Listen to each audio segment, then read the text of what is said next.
founder and managing director of Metabout Marketing Consulting, my own boutique consultancy. I founded in January 2024.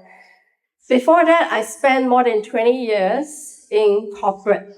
I was leading marketing in the global MNCs, the likes of Citibank, Credit Suisse, EY, JLL, and so on. You name it, I was there. I was leading transformation. And I didn't realize that along the way, I was building my brand beyond just branding the companies that I was with. Till about 10 years ago, when I started growing into my managerial role, opportunities started coming to me. And then it struck me that actually, I should think about more than just the company that I'm representing. I should think about myself and what I want to do, the legacy that I want to leave behind. If I just drop dead one day on my desk, what do I want to be remembered for? Is it the SVP of so-and-so company, the CMO of so-and-so company, or is it something more? And then when I realized it's something more, that's where I started to prioritize myself while not jeopardizing my company.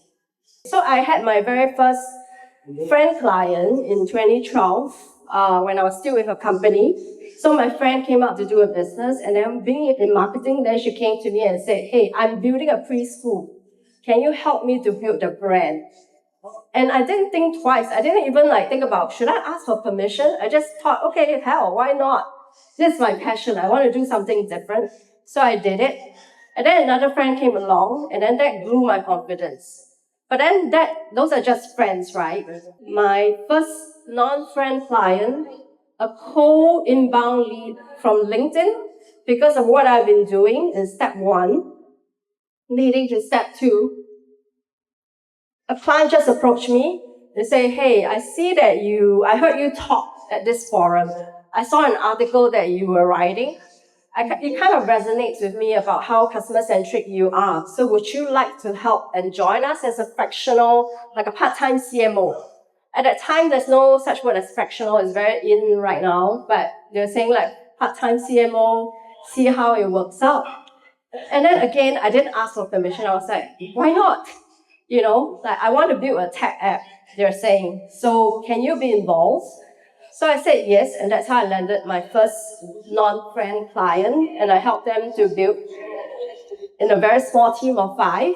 So I built up their content, I look at the journeys, the UI, UX, and then help them to go to market with it. Then, from that, it gives me confidence, and then I ended up in step 3, while juggling my full-time role. And step 3, I'm very thankful for it because it happens around the same time, December 2023, when I was with my very last corporate role, a global bank. And you know what? I was on the chopping board. There was global restructuring going on. I was one of the few on the chopping board together with them, saying who wants to put up their hands to take the package to get retrenched and cheer, And of course, a lot of my colleagues, those who are on the chopping board with me, they were with the bank for 10 over years. They had families, they were all very worried.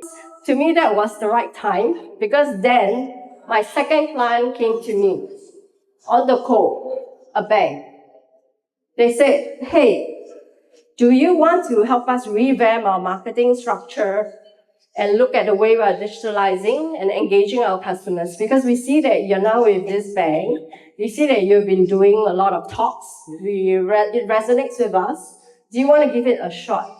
So then, of course, to me, I do have my values, right? I said, whatever that we do, it's important that there's no conflict of interest. So I told the client transparently, I am still with this bank. I have to make sure there's no conflict. So I'm now on garden leave. I can do preparation, but I cannot review anything that's secret, like a trade secret of what I'm doing with the bank. I am now full-fledged consulting, and I've grown from 0 to 7 clients purely on my own. because of all the connections that I've built. Step 3 and step 4, compounding the relationship. That means when I went during my corporate time, I was writing, I was attending conference, I was speaking. What I was doing was I was gathering leads, potential clients. I was building connections, I was networking. Don't get me wrong, I'm not a very extroverted person. I'm not a very outgoing person. I really hate networking. Like even speaking to you today, to me, is intimidating. Believe it or not, I've given a lot of talks, but it's intimidating. And I make an effort to really practice. I have a whole stack of notes, but I know that as soon as I'm out here, it goes out of the window and I'm just speaking off the cuff sometimes, but it's because I'm speaking from my heart. I realize that's why it matters. So somebody was asking me, how did you do this? And I didn't have a methodology, but then I was forced to really sit down and kind of like codify it into a methodology. And that's how I came up with this 4-step framework. Because I know people like frameworks, they like to have something solid to refer to, but this is kind of how I got here, and I'm going to deep dive a little more into each step. Your whole brand.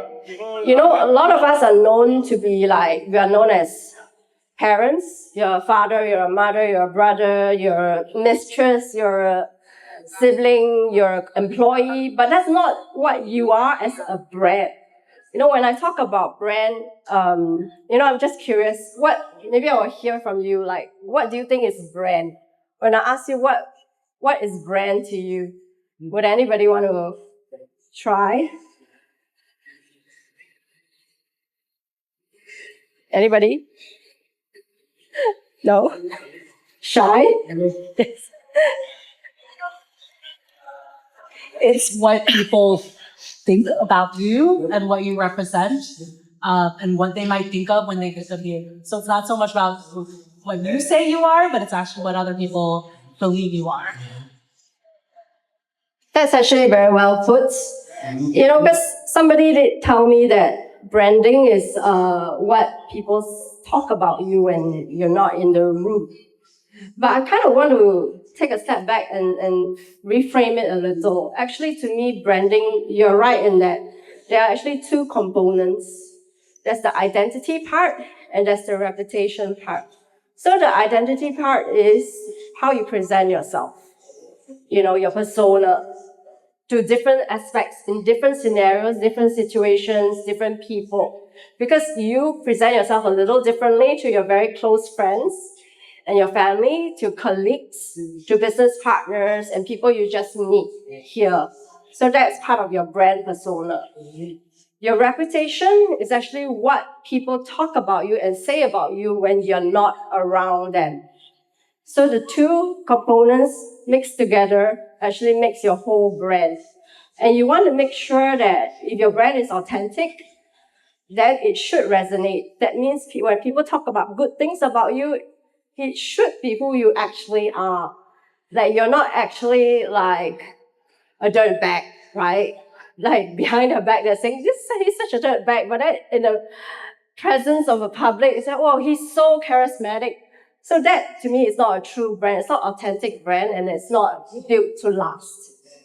So building your whole brand, making sure that the 2 gel is important. And then also, try not to put yourself and pigeonhole yourself into boxes. To me, we tend to do that. We have the tendency to do that from young. We're like, okay, you focus only on the thing that you're really good at, and then you just ignore everything else, because the thing that you're good at, if it pays money, if it makes money, that's it. You're not good at this sport thing, just forget about it. And then we just let it go like a muscle memory. We forget about it, we don't use it anymore. But actually, for all you know, it's just that you need to nurture it a little more. So I think it's important that we have different types of interests. We nurture different types of interests. Don't just be good at your job, but think about what's your other passion point. Is it like baking? Do you like to teach yoga? You're a very flexible person. So what can you do with that flexibility? What can you do that can help you to make some money out of it? while you're enjoying it. The main thing is that you need to enjoy it. Don't make money for the sake of making money because you're good at doing it, but you really hate it every day. Because then it won't last. So think of all the little interests that you have. How can you monetize it? So for me, how I monetize it is my writing and my ability to talk on topics that I'm passionate about. So which is why now I get invited to speak, I get paid to speak, I get paid to run workshops beyond just building my business, providing strategy to clients. These are the little side gigs that I have to continue and I enjoy doing them. And I've been doing them on the side while I was still in corporate. Remember, don't start till it's too late. Don't wait till everybody has left the building and you're kicked off the building before you start. Then it will be a little too late. So start now. Start thinking for yourself. Yeah, then the third part about the authenticity is that you have to genuinely believe in what you're doing and what you're offering to your desired target audience. You have to genuinely enjoy, and then you can sustain and do it for a long time. And it can be your retirement job. Because let's face it, who wants to work till they drop dead at their desk for a company? Nobody, right?